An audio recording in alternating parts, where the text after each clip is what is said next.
ഭരിക്കാൻ വരില്ലെന്ന് പോടർക്കാൻ ഭരിക്കാൻ വന്നാ നീ എന്ത് ചെയ്യൂടാ തെണ്ടി? വായിലെ പല്ലടിച്ച് നിർത്തലും ഉദാഹരണം കണ്ട. അതുകൊണ്ട് മിനിമം ഒരു AC റൂമും ഒരു യൂറോപ്യൻ ക്ലോസറ്റ് ഉള്ള വീട് തന്നെ ഏമാത്രം. European closet എന്തിനി? യൂറോപ്പിൽ നിന്ന് വരുന്നവൻ പിന്നെ എവിടെ പോയിരിക്കൂടാ? നീ മാറിയേ. നീ പറഞ്ഞ അവൾക്ക് വിശ്വാസമില്ല. എന്റെ എനിക്കൊരു ഇമേജ് ഇല്ല. ഉള്ള ഇമേജ് ഓഞ്ഞ കൂളിംഗ് ഗ്ലാസ് വെച്ചപ്പോ തന്നെ പോയി. വന്നേ കുറച്ചു നേരം പുഴയിലേക്ക് നോക്കിയിരുന്നോ? അച്ഛൻ്റെ അടുത്തിരുന്നോ? നീ ഇങ്ങോട്ട് വന്നേന്ന് കഴിക്കാൻ ഗുളികൾ ഇരിപ്പുണ്ടോ? വിശന്നിട്ട് കണ്ണാളം പോയി കാലത്തിറങ്ങിയല്ലേ? എല്ലാം കൊണ്ടാൻ വേണ്ടി ഉണ്ട് ഇവിടെ. ഇത് ബാത്റൂമാ? അല്ലടോ, എന്റെ നാട്ടിൽ കിടക്കൊക്കെ ക്ലോസറ്റ് ഇവർക്കുള്ള സർവൻസ് റൂം വേറെ ഉണ്ട്. ഇത് മാസ്റ്റർ ബെഡ്റൂം. ഏത് മാഷിന്റെ ബെഡ്റൂം?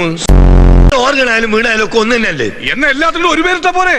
അങ്ങനെയാണെങ്കിൽ എന്റെ അച്ഛന്റെ അമ്മന്റെ പേര് ഒന്നാ? അതെ, എന്റെ അച്ഛന്റെ അമ്മന്റെ പേര് ഒന്ന് തന്നെയാ.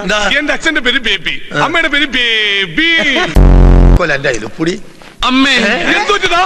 ഞാൻ പ്രാർത്ഥിച്ചത് ഞാൻ വെച്ചാകാൻ പോകണെന്ന്.